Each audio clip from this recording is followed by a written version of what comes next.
Hi, it's Thursday, April 23rd, 2015 at 1 o'clock Eastern Time, and this is Marketing Live, and I'm Erin Spinka, your guest host today. Marketing Live is part of the Higher Ed Live network, offering viewers direct access to the best and brightest minds in education. Live webcasts allow viewers to share knowledge and participate in discussions around the most important issues in the industry. All episodes of Marketing Live are free and accessible in the video archives at higheredlive.com and in podcast form on iTunes. Higher Ed Live is produced by M. Stoner, a marketing and communications firm that works with education institutions on branding, strategy, web design, and more. This is a special edition of Marketing Live. It is sponsored by Formstack. So Higher Ed Live is produced by M. Stoner, a marketing and communications firm that works with education institutions on branding, strategy, web design, and more. If your website needs help, you probably know it. But redesign projects are difficult. 3 basic preliminary steps can help make the difference between a successful process and an administrative mess. Learn more and download M. Stoner's newest white paper on redesigning your website. Formstack is an online form builder and your go-to tool for higher ed website conversions. Formstack makes it easy for marketers to create branded, mobile-ready forms without writing code. Build donation forms, application forms, event registrations, and more with the web's only Section 508 compliant form builder. Interact with your audience on social media using Formstack's Facebook tab or social media autofill features. Use Formstack's robust analytics data to refine your form or A/B test for your form to discover what converts. Formstack also partners with popular marketing applications so you can nurture your leads more effectively. Visit Formstack.com to learn more about the ways Formstack can double your response rates and increase conversions today. And on that note, I'm extremely excited to introduce our guest for this afternoon's show. Today I'm joined by Eva McKnight, Content Team Lead at Formstack, to discuss key findings from the company's 2015 Form Conversion Report. This is the second annual report, and it features data from 650,000 plus online form users on how to make your higher ed forms more conversion friendly. Eva is here to share proven data on how to get more responses on your applications, event registrations, and other forms. Eva, welcome to Marketing Live. Hi, thanks for having me. No problem. For those of you watching along, please don't hesitate to ask questions using the hashtag HigherEdLive. I'll do my best to ask the questions as they come in. For now, I want to get started on a couple questions that I've worked up after checking out the report. Okay. So first, let's talk forms. Really basic. Getting people to not only fill them out, but submit them so that you can actually learn information about them. So can you tell me a little bit about what web forms are, where do we typically see them used? Sure, absolutely. Well, first off, really quickly, I just wanted to say thank you so much for having us. We've worked with M. Stoner on a variety of projects this past year, and it's just been great to work with you guys. So just wanted to put that out there before we started talking about the form conversion report. But so the question that you asked was kind of around what forms are, and forms aren't exactly the most glamorous kind of concept. There are forms everywhere. There are forms on your website. They're kind of a necessary part of everybody's kind of operations. But I think a lot of people don't really understand, or don't realize rather, the scope of where kind of the form is on their website. So a lot of people, when they think of forms, they think of maybe a contact form or an event registration form or something along those lines. But really, it encompasses more than that. When you sign up for an email newsletter, you're technically filling out a form. When you register for a webinar, you're usually filling out a form. So forms really encapsulate the kind of entire online experience, and it's really a great way for marketers and for businesses to really start that conversation with the website visitor, whether that be via an email sign up or via an event registration or what have not. So you mentioned a couple of ways that it's important to marketing efforts. Are there any other that you'd like to add or kind of expand on about why forms are important to people who are looking to get information to reach the website visitor better? Sure, yeah. Well, like I said, they're kind of a gateway to communication on your website. It kind of initiates the conversation between you and this highly anonymous visitor that may come to your website, may leave. You don't really know very much about their activity besides, maybe what website or web pages they visit. But forms really help you to keep that conversation going with the visitor. So once they fill out that form, it really kind of just allows you to better engage with this person, better nurture them, and most importantly, like keep that, engagement flowing rather than them just like visiting your website, checking out a page maybe, or then, leaving and you don't know what happens to them after that. If they register for a webinar, you know that they're interested in, the content of the webinar, and you can then continue the conversation with them using similar content, using similar topics or themes that they might be interested in. And really, forms are just a great way to capture and nurture leads. So from a higher ed perspective, for example, if a student comes to your website and fills out a form saying they're interested in the drama department, for example, you know that information by that point, so you can continue to target them with information about the drama department. Whereas if they had come and like check out the page, there's someone they're interested in it, but you don't really know very much beyond just that a visitor saw the drama department's page. So it really helps you put a face to those visitors that are coming to your page, looking at your content, checking out what you have to offer, and just giving them the opportunity to continue to converse with your brand or your university. Yeah, I was a little bit newer to web forms. I just started in higher ed at the end of last summer, and so I didn't realize how much I used forms just in my day-to-day activities. Yeah. So every time I download something or every time I signed up for something, a new email newsletter that I wanted to be a part of, I filled out a form, and really just kind of learning more about this and going through your report totally opened my eyes to how much I use them on a day-to-day basis. Yeah, absolutely. We hear that from a lot of customers. Just, you start with one, you want, one form for one specific reason, but then you're kind of finding different ways to leverage forms. Because like I said, an email sign up, a survey, payment form, like those are all ways that you can capture data. I'm planning a wedding right now, so I'm going to be using forms for my RSVPs and all of that. So, it's just a great way to keep that, keep the data and kind of, continue to initiate that conversation and organize your leads and organize all of that. So, yeah, and so I'm sure people use tons of different forms out there on the web and stuff, but can you give us a little bit more information about what FormStack is and why your forms are so awesome for higher ed? Yeah, absolutely. So FormStack is an online form platform. Surprise, that's what we're talking about today.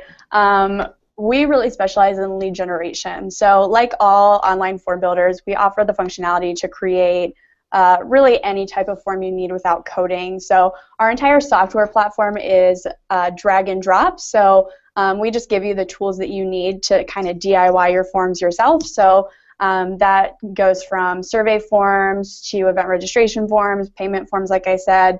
We make it very easy for everyone to do that, but we also offer some pretty awesome features that are really tailored to marketers who are looking to, like I said, kind of capture that information off of their website so that they can turn those, anonymous visitors into, actual leads and actual people that they can reach out to. So we offer some really neat features like the ability to A/B test your forms, which is where you compare the same form with just maybe something different on one variation, and you see which different form makes more people fill it out. So that's kind of a cool feature that we offer. We offer some pretty advanced analytics functionality, which just helps marketers understand better how their forms are interacting with their website, how users are abandoning their forms or whether they're filling it out all the way.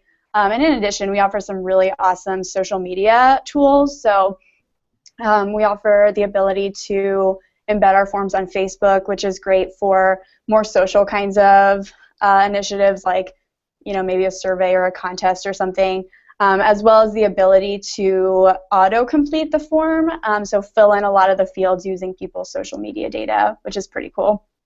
I'm excited to dive into that topic later on, but before I get ahead of myself, can you give me about like a 60-second rundown of this 2015 form conversion report? What will we find in it? Sure.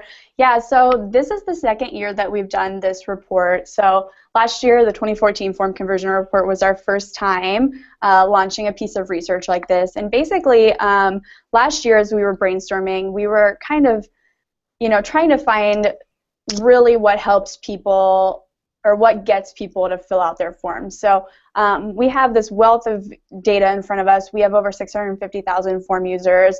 all collecting data, all having visitors come to their website and filling out their forms. And we just really wanted to narrow down on what about certain forms or what should be lacking on certain forms that really makes someone or keeps them from completing the form. So we dove into our database. We started finding all sorts of trends and cool little facts and tidbits, and that's kind of how the form conversion report came together. So really it's just a compilation of data that comes straight from our users. It's all, you know, compiled in real time, and it just really shows the nitty-gritty about what makes people want to fill out and complete your forms, which can be really useful to some people because, you know, it's all about converting that website traffic, getting those leads, and if you know what gets those leads to actually give you their information, you can use that on your own marketing initiatives and campaigns to just, you know, maximize them and make sure you're getting the most from what you're putting it into. Cool. You did mention that this last year was your first time releasing a report like this. So can you tell me a little bit what's new in the 2015 version? What did you kind of learn from last year's and apply to this year's? Yeah, absolutely. So we did have a lot of the same data from last year's report in this one. So some of the things that we cited was conversion rates by different types of forms. So like surveys, like I said, or contests, which a conversion rate is the ratio of people who visit the form versus filling them out. So we found information on that for different types of forms. We found information on conversion rate for different types of industries, including higher ed. So that's all still present in the report. But we had some pretty cool comparison data because now we have 2 years of research. So we could look at the trends of whether like certain forms are now converting higher than they were, or if certain industries have improved their conversion rate. So those are some things that we've mentioned in this year's report. As well, we have some pretty cool expanded research on the time of day and day of week to promote different types of forms. So we really honed in on what's the best time to promote your survey, what's the best time to promote that contest that you're launching soon, which is super useful for people who are getting ready to launch those kinds of campaigns. Additionally, we have some cool research on lengths of forms, 1-page versus 2-page forms, which can be really interesting for maybe higher ed admissions or people who maybe are collecting more data than, you know, maybe like a marketer or some other department.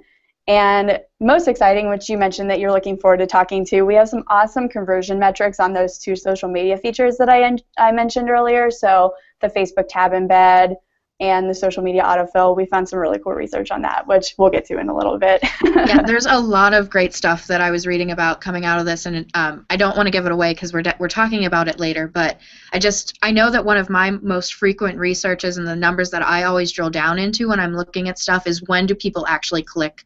When are people there? When are people looking at it? So I'm really excited about that, and we can talk about that later, but to dive into what I'm super excited about, I'm really stoked about this one number. The conversion rate once social media features are added in, and it jumps to 189%, which just sounds awesome to me. Can you just expand on that for me? Yeah, absolutely. Erin, you're in social media, right? I am. Yeah, it makes sense that you'd be excited about these then.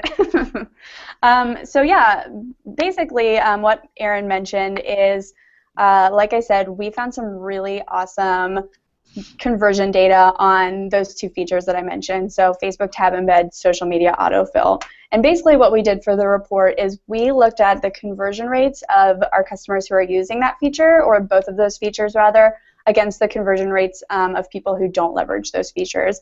And what we found, and this is most specifically with the social media autofill feature, which, as I previously mentioned, autofills a user's information based on their social media profiles. So you can pull in data from Facebook, like autocomplete some fields, sync your account with Facebook, same with LinkedIn and Google+.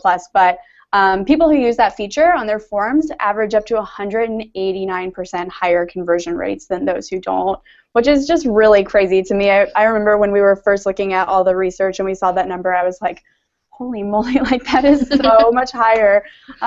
It's definitely like kind of the big anchor statistic of the report, but I think it makes a lot of sense because, you know, you see that social media kind of interaction with a lot of different experiences. Like when you're signing up for an account on a new website or something, it's like sign in with excuse me, sign in with Facebook and you can, skip this process or whatever. And I know I always do that kind of stuff because I'm like, I'd rather do that than have to fill out like 6 million things for you to start an account. So I think it's just, becoming a really regular part of people's online experiences. And if you can add that to something as simple as signing up for a contest or signing up for an event, or signing up for a job application, if you're applying for a job and you can sync stuff with LinkedIn, like I think that just makes the process so much more seamless and makes it very contemporary, which is cool.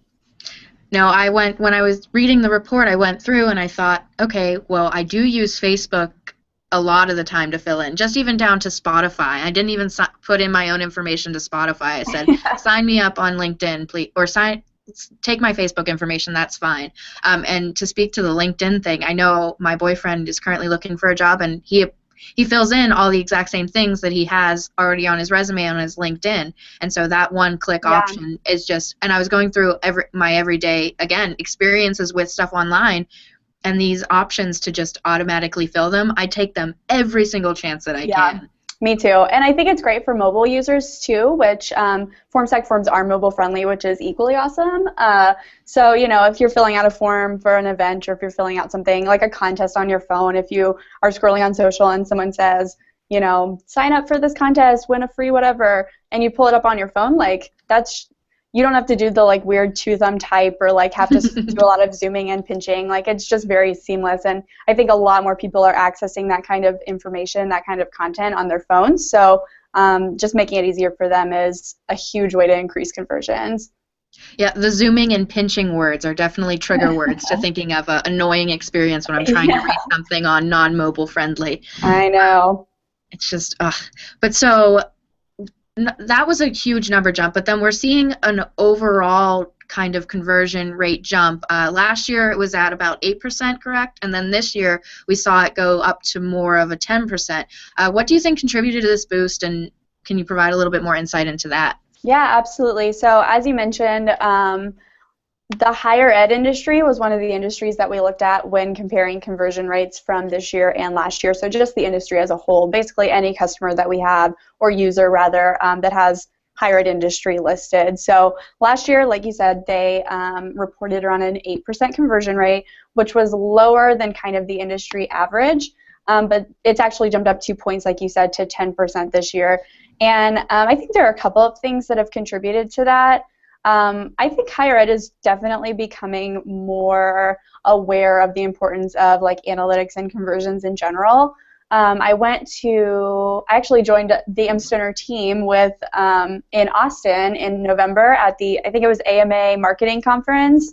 I hung out with mStoner for a couple of days and got to plug a report that we were working on together. So, I didn't go to I went to a few sessions now that I think about it, but just when talking to people and networking, or just kind of hearing the buzz around, our table and stuff, I could definitely tell that there's a lot more attention around the necessity of analytics and conversions. Like people are beginning in higher ed to understand how important it is to just kind of maximizing what they're working on in marketing or admissions or development or whatever.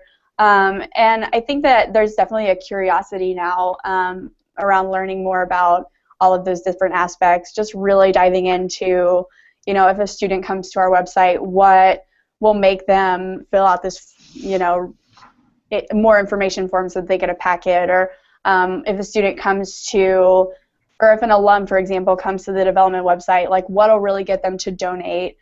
People are really trying to hone in on that because they know it'll help maximize what they're working on. So with FormStack, like I said, we offer the ability to really dive into a lot of that, and so I think our higher ed clients are just really leveraging those more, and those are a couple reasons why I think it's probably jumped up a couple points from last year. So I'm going a little bit off here because something you mentioned triggered. So yeah, absolutely. Earlier in our kind of conversation, you mentioned that you had expanded the knowledge of timing of when things go out. And do you think this kind of information of paying attention to when people are there is also helping? And if you can kind of share any information about those findings that you found about good times to post these types of things. You are jumping a little bit ahead, but I'm cool with it. It clicked with me, and I feel like it would go great. Totally, yeah. So Yeah, like I said, I think people are really, trying to dive into the activity of their users, I think in general, whether it's, what keywords they come from, what times they come in, like higher ed is just really beginning to really wonder about those things so that they can make sure that they're maximizing the traffic that they're getting to their university website. And so, like I said, we found some really cool research on the time of day and day of week for different types of forms. So that's, basically if you look at the report, there's a big almost calendar-looking graphic that kind of has different types of forms plotted out on a timesheet. So a few that are pretty interesting and I think make a lot of sense are event registrations. They are most popular on Wednesdays at 11 o'clock. So we found that most people filling out event registration forms Wednesdays at 11. And it kind of makes sense if you think about it. People are heading out to lunch. It's like Wednesday, so they definitely have an excuse to think about the weekend at that point. So, they're browsing Facebook or whatever and looking for what they're going to do that weekend. They see an event pop up and they, fill out a form and sign up for it. Trying to think of some others. Contests they convert best on Thursdays at 8 p.m. So also kind of makes sense if you really think about it.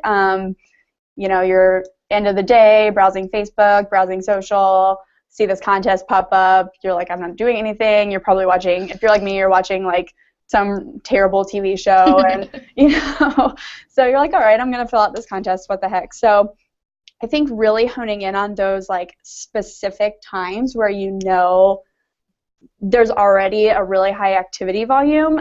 You can time your social media tweets during that time. You can time a Facebook post to go out during that time, an email, trigger to go out during that time to, your student body or your prospective students or whatever. And so by knowing when people are most likely to fill them out anyway, you can just really maximize that conversion and get the most amount of people to fill it out as possible. So it's some pretty cool stuff. It's neat that we can pull that kind of information.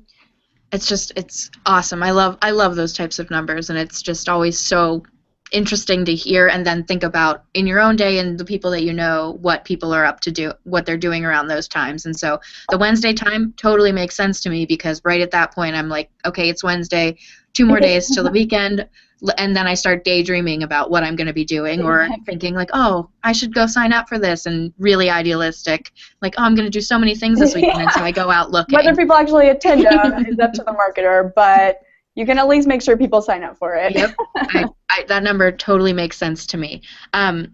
So you mentioned a couple of the different forms, and I was wondering what are some of the most popular web forms that you're seeing, and which ones have the highest conversion rates? Yeah, sure. So we compared a couple different types. Basically how we pulled our research, we predetermined the types of forms that we wanted to research just based on ones that we know are more prevalent among our users. And then we started pulling conversion data based on that. So I think we pulled maybe 8 or 9 total. They vary from surveys to donation forms to event registration to contests to contact forms and a couple others. But some really interesting things that we found, also not surprising, our contest forms were by far our highest converting type of form. So more people are filling out contests. Less people leave the page without filling out contests. They averaged, I believe, a 35% conversion rate, which is pretty monumental. So that means 35% of the traffic is actually filling out the contest. And it makes a lot of sense, like a lot of these things, like when you really think about it and you think about kind of like the human nature behind it, you're like, oh yeah, like people want free stuff, so they're going to fill out a contest form. Alternatively, contact forms, which are can be anything from that, like contact us for more information, that, bottom of your website, random form that you stick at the bottom in case anyone wants to reach out by any chance. Those forms averaged a 1% conversion rate, which is 2 points lower than they did last year. So people don't want to fill out contact forms, basically. And it makes sense. I mean, there's really no incentive to fill out a contact form, like really, unless you've exhausted every other option to try to get a hold of somebody. That's usually when the contact form comes into play. But besides that, I mean, what is somebody going to benefit from filling out a contact form besides maybe finally getting a hold of somebody? So I think the key takeaway for that when thinking about it from a higher ed marketing perspective is any way that you can tailor the form to the kind of visitor that's coming to your site, whether it's a prospective student, whether it's an alum, whether it's a parent of a student, really can help boost your conversion rate. Static contact forms, not so much. They're not going to, really guarantee you like high volumes of leads. But, if you're trying to target prospective students, maybe a more creative way to get people to come visit is do a contest where you say like, fill out this contest form, you might win some, university swag, and you'll get like an exclusive tour or something. Make it kind of fun, and I think that'll engage more people to, want to be involved with your brand, be involved with your university. Same with like surveys and event registration forms. Just any way you can make it targeted to the person who's coming to the site, just really will help you get more conversions and get more people filling out your form. So you've definitely dropped a lot of knowledge, not only in this broadcast, but also with this report. And so are there any quick tips that someone like me who's sitting here thinking like, oh, I can think of at least 6 or 7 ones that I want to go to and immediately update, anything that we could really apply to existing forms that we already have to make them more accessible or to see a better conversion rate? Yeah, absolutely. So one thing that we found in the form conversion report, another thing that I haven't mentioned that we researched, dropping some more knowledge on you all. I feel like so many, I'm not even a numbers person, and I'm just like 1%, 5%, like I am not a math person at all, so this is totally out of my element. But yeah, some really cool stuff that we found was we looked at the average length of fields per form, so basically how many questions certain types of forms ask. So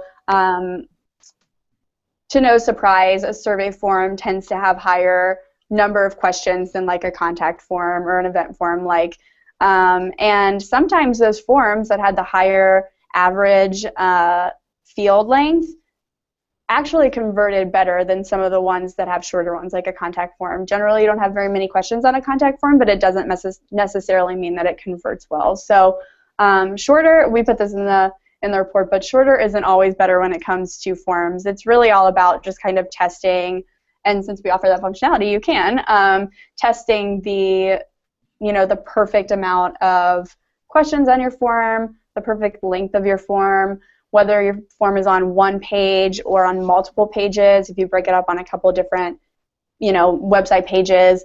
Just really all about testing those things. And yeah, so I would say if there's one quick tip, just really look at like the length of your forms and seeing if there's anything you can cut out, and if you can't, just really trying to test which questions are maybe resonating more with people, or if there's something that can be hidden or taken out.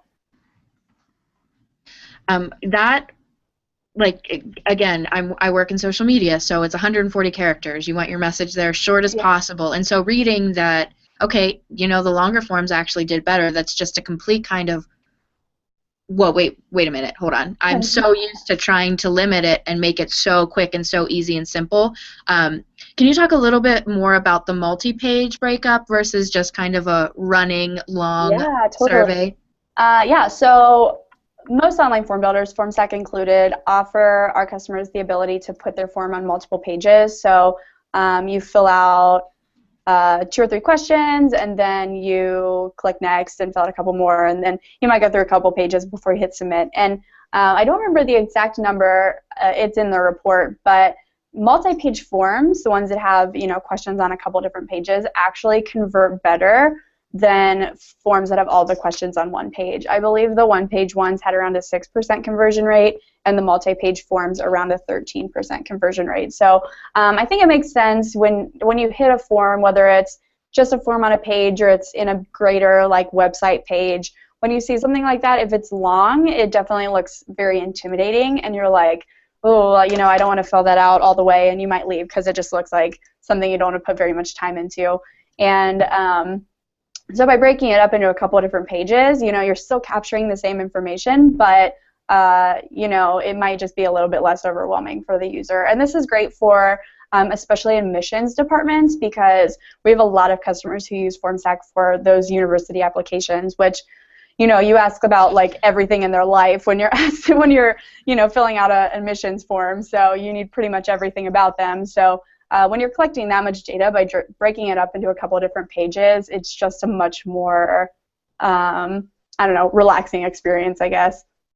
It definitely gives you a moment to breathe in between each one, because I can tell you I've looked at things that are 50 questions long and just, nope, not even going to look, not even going to go forward with it. And then other ones that are broken up by pages. Again, it's just this really great opportunity to look at these things that when we analyze it, are so human nature and so what we expect, but then to have the numbers to back it up is just awesome. And so I think that's why I'm just loving this report is because I sit down and again I look at what I do on a day-to-day basis, and it just makes so much sense to me that this is the way we should be going, because this is how I, as long as several other people that I know just in my direct vicinity, use the internet and complete forms on the internet. So this report just, again, it's applying numbers to human nature, which is just really cool to me. Totally.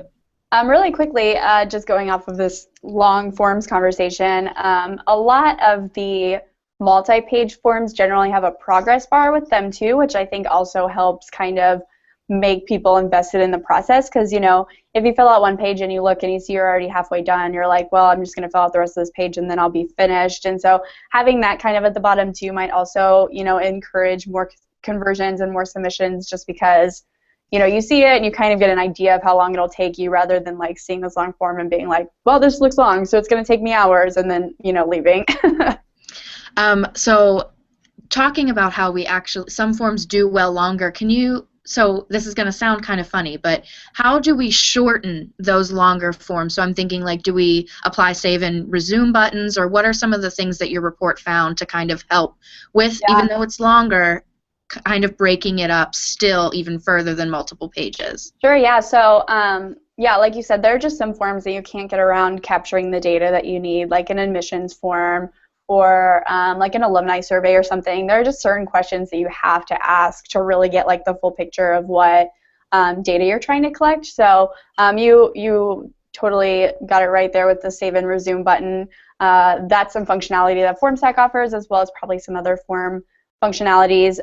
Just adding the ability to save your form and come back to it later is great, because like you said, sometimes you start a form and you're like, oh, this is taking forever, but I also want to go to lunch and I'm kind of hungry, so like I'm going to leave it. So with that feature, you can just kind of save it, come back to it later when you have time, maybe later that day or something, and fill it out and finally submit it. So that's a great one. One feature that we offer is called conditional logic, and we call it a smart form in the report.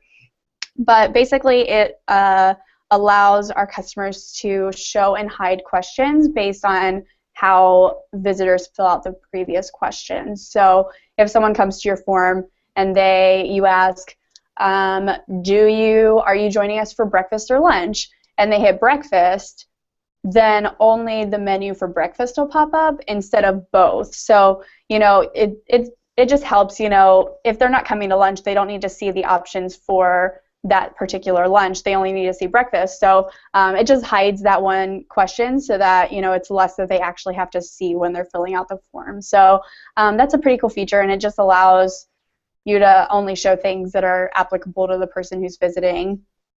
A couple other things, which these are kind of more design layout oriented, but for questions that have a lot of different options, maybe leveraging a horizontal layout for those questions can help just shorten it overall lengthwise. In addition, matrix fields, so those are really prevalent on like surveys and some other types of forms, but the like very satisfied, not satisfied, and then there's like a bunch of different bubbles all over the place, radio buttons. Those can help you capture a lot of information in a very short kind of area. So those are 4 that we mentioned in the report, but if you test your form, you can test what kind of questions are best to show. You can test if you can even take out an entire question and still capture the data you need. So those are just a couple that'll help people really quickly shorten their forms.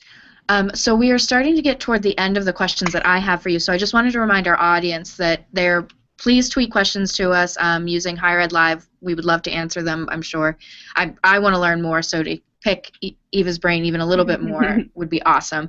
And so I kind of want to take a look at the submit button. Last year you relieved an awesome stat about how just adding the submit button increases conversion rates, but this year you included some other, which I'll let you do, another piece that helps just completely skyrocket conversion rates. Yeah, totally. So all forms have a submit button, obviously. You can't ultimately give your information to somebody without, hitting a submit button. So every form comes with that. Every form in FormStack has a default kind of call to action at the bottom or default wording on the submit button, and that's just simply submit. However, like you said, in last year's report that we found that adding just one word at the end of submit could skyrocket conversions. I think it was 200% or something crazy. And that word was application or registration. Adding a word that's tailored to the type of form can just really help, maybe just encourage more people to hit that submit button. And it's kind of crazy if you think about it.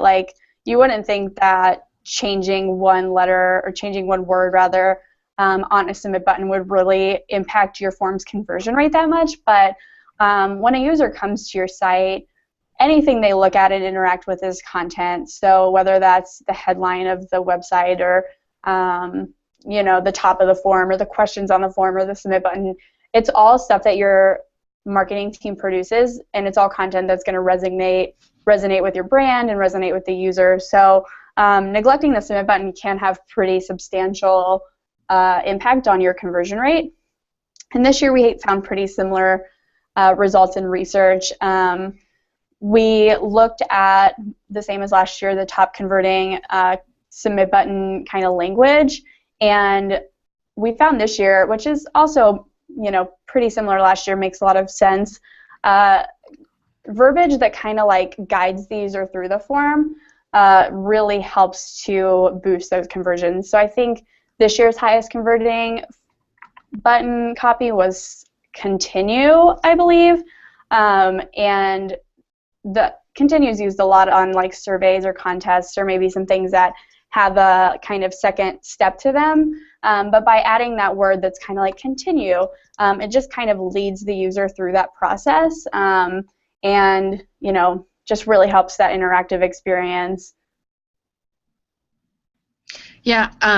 I'm just looking at the report again, just at some of the different things, and I guess what really makes me so happy is the word I'm looking for, is that it's not something that's complex. It's register now, or submit survey, or continue, or next. It's not rocket science if I'm looking for a really colloquial term to use. And I think that's just reading through this report that you guys pulled together, and with FormStack it just seems so easy to be able to really start looking at where our users are and what our users are doing, and then being able to apply it through these forms and through this information so that we can continue reaching them, which is the main goal. And I think that's where A/B testing comes into play a lot. I think higher ed marketers, because they're getting more curious about analytics and conversions, A/B testing can seem a little scary to kind of do, but when you're testing a form, it's really easy to, just try 2 different submit buttons copy and see which one converts better. So maybe if you're having an event or a student, maybe a new student orientation or something, testing join the orientation versus join us today versus, see you there, a couple different kinds of submit button, language.